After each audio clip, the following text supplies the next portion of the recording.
We're going to have some fun today on the North Fork of the Salmon River. We are in Idaho, but this is the Montana Real Estate Channel. I'm Craig Siphers, and I work with my daughter Erica at Exit Realty Bitterroot Valley South. We're Siphers Family Real Estate. We've been helping folks in Montana buy and sell real estate since 1966. And everything you need to know in order to get a hold of us is in the description below.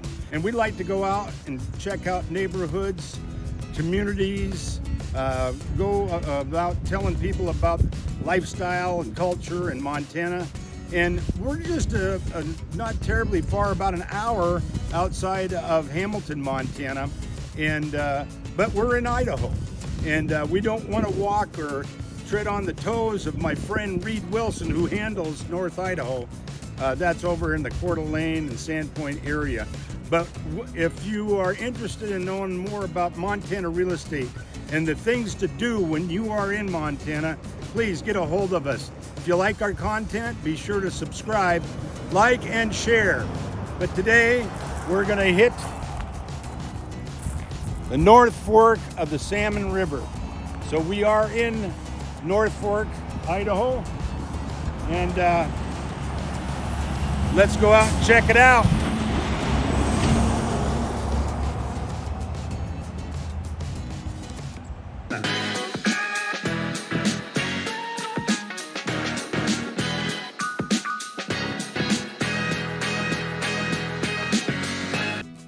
Sure, this video is not about Montana real estate, but if you're buying Montana real estate, don't you want to know what you can do when you live in Montana? Sure, you want to know about the lifestyle, culture, and what it means to be immersed in Montana.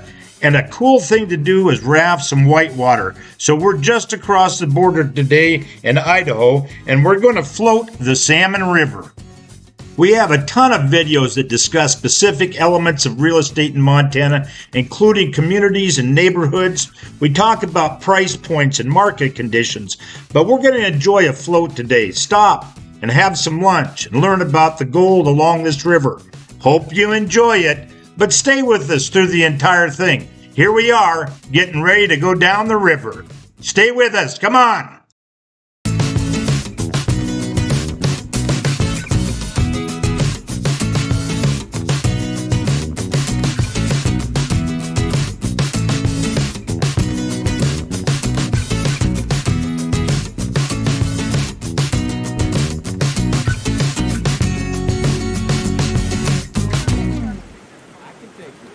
Well, he's got, no, you guys get in. It's a random stranger that's a note. Huh? It's a random stranger. Oh.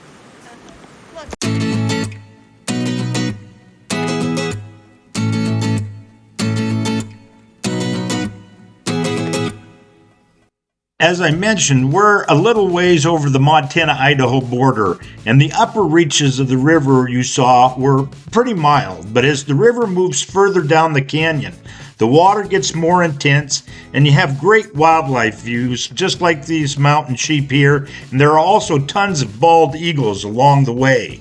This is just a terrific float, and we're just going to take a little time and just enjoy the float. We'll also stop for a bite to eat.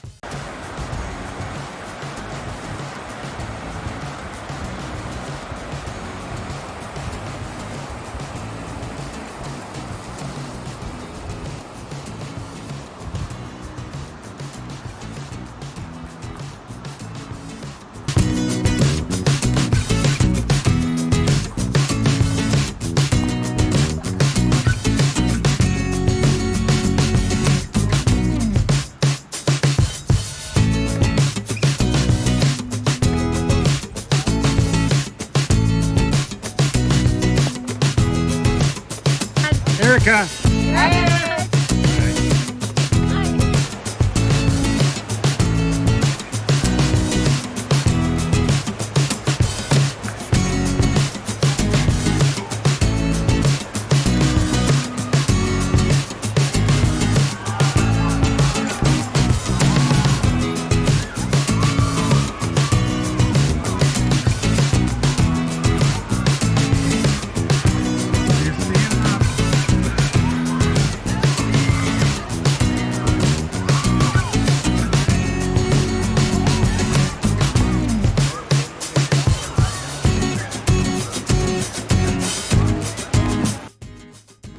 group was having some great fun.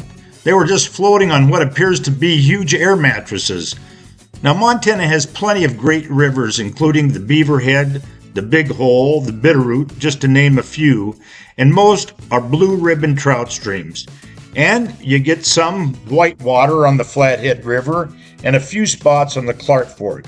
But it's just within a few easy driving miles to incredible whitewater in Idaho. And this huge whitewater includes places like the Locksaw and also the Salmon River. And the fishing here can be quite exciting too, because you get the ocean-going steelhead that actually come up this river. Now, in addition to floating and fishing, we want to share with you a little bit of the history about gold mining. Here we are, though. We pulled off of the river, and we're going to go down here, and you'll see an old gold mine. This used to be big gold mining country. You know, Lewis and Clark, they were looking to maybe go this way to find their way to the Pacific, but it was impassable. The Salmon River then will empty into the Snake, and of course then we'll get into the Pacific that way, but this was too difficult for them. So we'll go down and check this out. So come on. Gold Hill Mine. This one is a little unique because it had a lot more capital outlay. A lot of the mines back here were just one or two guys operating them. But somehow the person that had this mining claim got $125,000 in investments during the Great Depression. So that was a lot of money back then, and really hard to get capital during the Great Depression. So it's pretty amazing that they were able to develop this mine.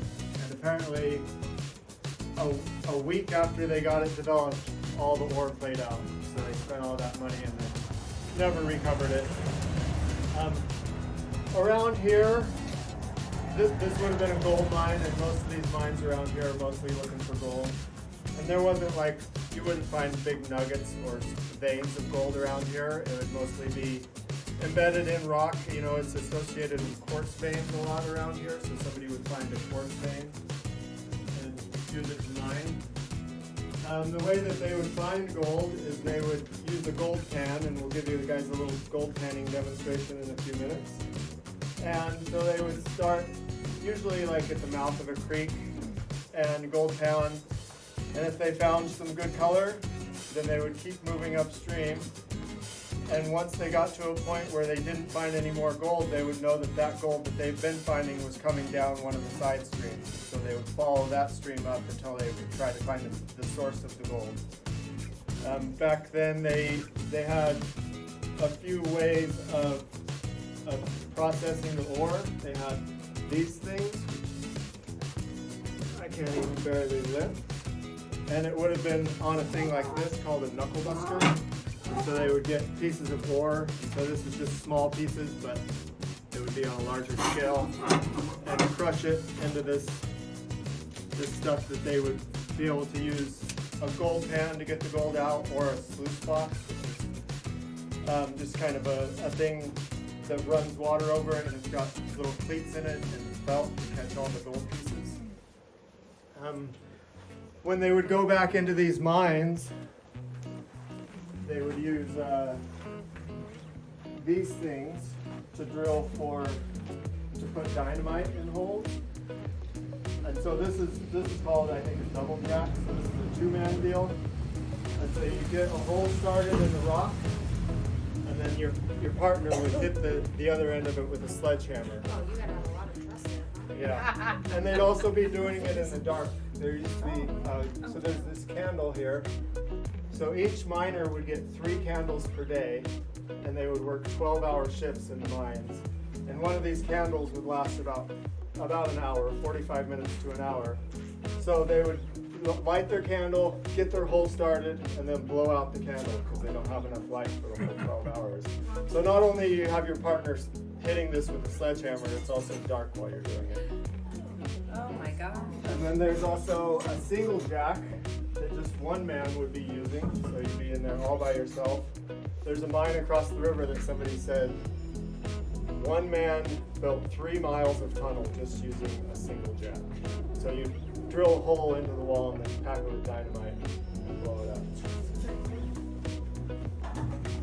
And then, so this is the attic or mine shaft. And if you come in here, you can really feel the temperature difference.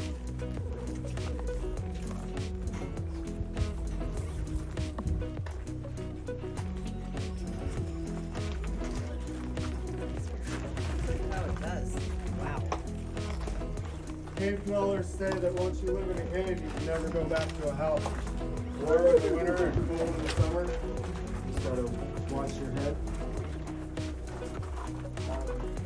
I think this shaft going back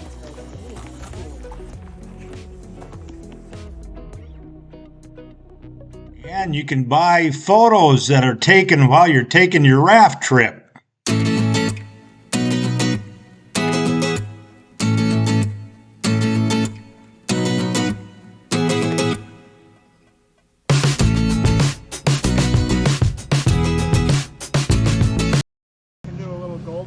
demonstration here. So if you were gold panning, you'd be down by the side of the river, and you would pick a spot where you would think from your previous experience and from other people that you would hope there would be gold.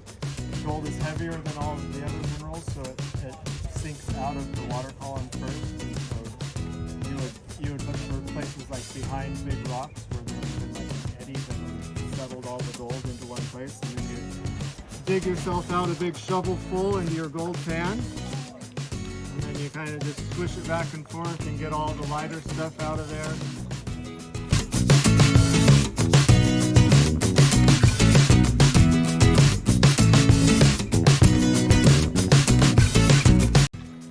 Kind of shaking it around, getting the heavier stuff on the bottom and the lighter stuff to kind of float out the top.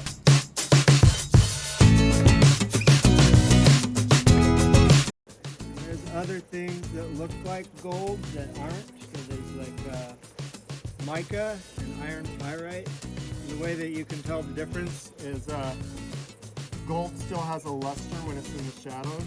So if it's mica or pyrite, like I have a little piece here, it kind of looks like gold. You can look at it, but if you put a shadow over it, it loses its luster.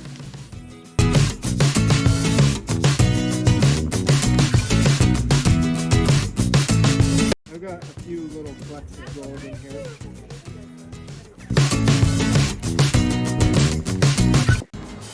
Well, hope you enjoyed this quick little video on rafting on the salmon in Idaho, just right on the border of Montana. So it's something fun to do when you're living in Montana.